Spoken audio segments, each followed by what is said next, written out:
to It's the Economy. The GST Council meeting on the coming Saturday has elicited high market interest on hopes that some big changes may be announced since it's coming before the budget. For instance, experts are hoping that the number of slabs may be reviewed and the government may do away with the 12% slab, divide the items to the 5% and the 18% slabs.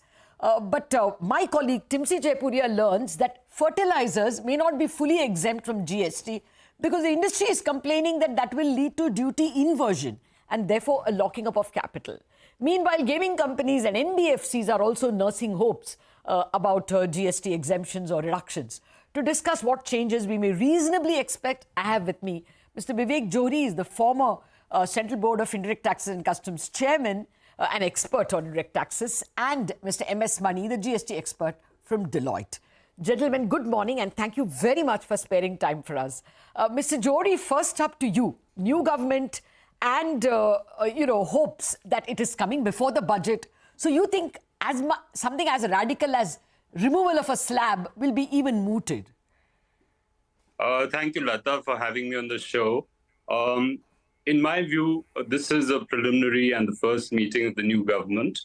And we must also remember that it is in the context of the budget, which is likely to be presented in the third week of July. So I think that what the council would look at this stage are issues that mainly involve legislative amendments. Also, I would remind the viewers that, on the rate rejig, that is reducing the number of slabs from 4 to 3, there was a group of ministers which was set up long ago.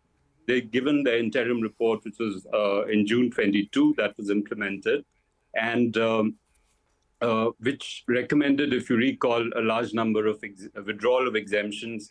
The council had approved those changes, some clarifications also given about rates. What remains is the larger chunk of the mandate that was given to the group, which was, how to condense 4 slabs into 3. As far as I know, there is no, the final report of the group has not been submitted. It works under the chairmanship of the finance minister of Uttar Pradesh. So I think having set up a group of ministers, the council would like to await their recommendations before taking a final call. In any case, that does not involve a legislative amendment. It can be done by notification. So, a short point, we mustn't pin our hopes high on that process getting any acceleration, correct? That's my view. That's what I think. Okay, I've got larger questions for you. But Mr. Mani, if this big thing is removed, what can we expect? I mean, Mr. Johri is speaking of legislative changes, and I'll go back to him on that. My colleague is picking up that fertilizers will not be fully exempt from GST because that will mean that there is an inverted duty structure. Do you think this will be followed up and even textiles could be included in this? So the way I look at it, Latha, is the fact that this meeting is coming at an interval of 8 to 9 months after the last meeting. And we have not had such a long interval in the recent past, in the last 2-3 years or so.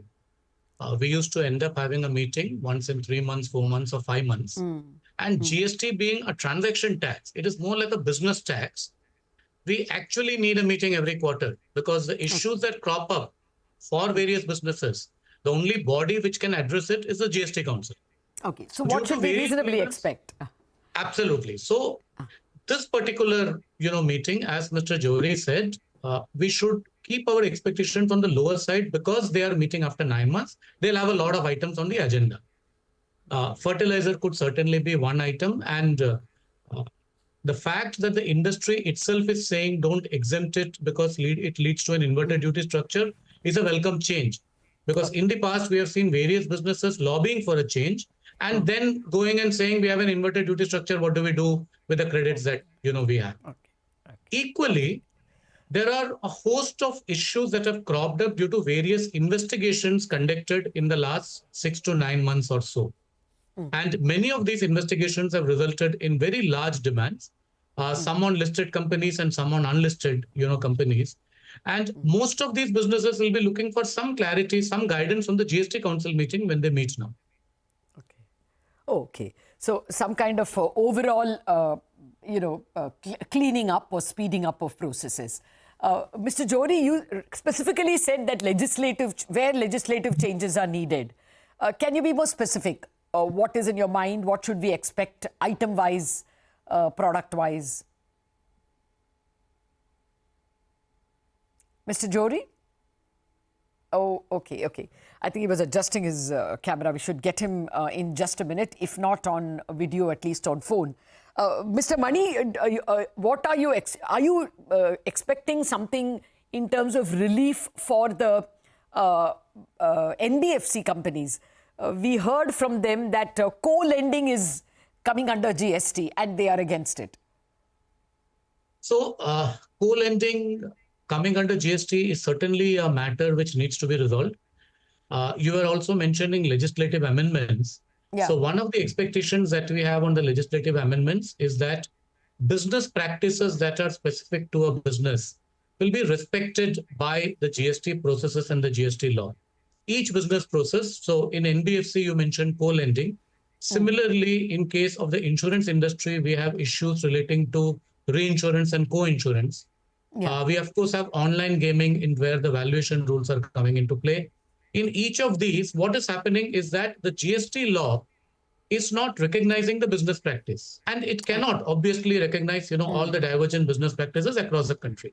Okay. So what is required is actually an umbrella provision where the government and the tax authorities have the power to respect the business practice and grant relief to a particular industry. That is one of the key expectations that all businesses have from this particular, meeting. Got it. Where possibly an enabling provision will be introduced, which permits them to take into account the practice of a specific business and then issue a notification pertaining to that particular business. Okay, got it. Mr. Johri, would you want to comment on that? Whether you expect, a greater discretion at the hands of the tax authorities to respect specific businesses? And secondly, what you alluded to, legislative topics where legislative changes are needed. What did you have in mind? Yeah, so thanks, Latha. Look, I don't think we would have a provision where tax authorities at the field level would be given this discretion. I think what Mr. Mani also suggesting is that there would be a legal provision by which the council would approve the recognition of certain practices in certain lines of industry or business, that would be recognized for the purpose of GST law. That's a fair ask, and that may happen. What I'm expecting also is that there is this issue of retrospectivity of some of the clarifications which the GST Council has given in the past, or amendments that have been made to law to clarify a certain position. And there is a possibility, taking a cue from what was there in the earlier indirect tax laws, there is a possibility of introducing a provision by which you recognize and exempt the tax in case there was a general practice of not paying that tax in the industry because of an interpretation that the industry had been adopting as a matter of general practice. So if you recall, both in customs and in excise law, there was such a provision. And the council may well consider, introducing such a provision in the GST law as a means of ease of doing business. Okay. So general market practices may be given recognition through some suitable amendments. Mr. Johri, the great body of viewers at this point in time on CNBC are people who are invested in stock market in various sectors. Is there any sector that we should keep on our radar? Like NBFCs and co-lending, or like gaming, or fertilizers, or textiles? Well, I think these are issues that have come up from time to time. You have the issue of corporate guarantees. There was some lack of clarity which was flagged by the industry with regard to that, for instance. Then there are some follow-up decisions, follow-up on decisions that the council had earlier taken. And I recall at the 51st meeting, the council had asked the law committee to work out an exemption for extra neutral alcohol. So I think those are the kind of legislative amendments that may go through. There may be some relief given, if I may call it a relief. There may be some facilitation done, for instance, in filing of returns. And there has been this debate about what is the correct sort of record for the industry to assess the availability of ITC at a particular point in time when they're paying the tax on the 20th of every month.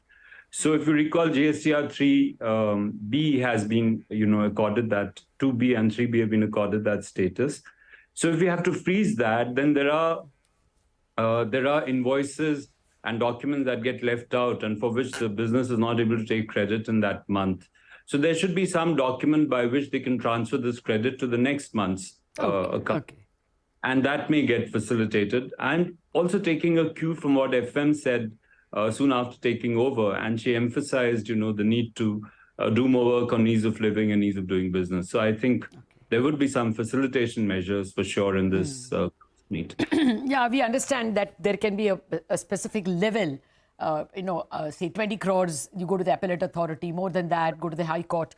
Even those kinds of ease of doing business is expected, we don't know. But Mr. Johri, finally, we are ahead of the maiden budget of the new government. Therefore, can there be something which dovetails both of them and that, we as investors and taxpayers should keep in mind? Dovetail with what? I'm sorry. I don't know. Something that is announced in the GST Council and which may, find fuller play in the budget. See, GST is not the central government's preserve and therefore is not linked to the budget. But, the taxpayer and the economy view it as both as tax authorities of the government. Will there be any connect? Anything that occurs to you that can be common? That's why I mentioned to you, Latha, that, the changes that would mainly be looked at would be legislative amendments. Okay. And, there could be, for instance, I'm just loud thinking because this has also been a demand of the industry. There could be a reduction in the pre-deposit amount for filing an appeal. Currently, as you're aware, it's 10% of the disputed amount or 25 crores, whichever is lower. So the council may want to reduce this because many taxpayers have flagged this issue of having to expose themselves to this, Huge payment. amount, before they can file an appeal. This will again involve a legislative amendment because 10% is mentioned in law. So those are the kind of things that I think can get dovetailed. Corporate guarantees is another one that I can think of. There's a lack of clarity about recurrent guarantees and whether the 1% will apply to, a one-time thing or, for the entire tenure of the... Yeah. Okay, there's a lot then for the tax authorities and for companies to watch out for in the GST Council meeting and in the budget. Thank you very much, Mr. Johri and Mr. Mani. Lots of things on the market's mind. Gaming would be on top of it. Fertilizers, by NBFCs, all of them are eagerly watching what the GST Council might say. But we will know that on Saturday. For the moment, it's a wrap on Bazaar. Chartbusters coming up.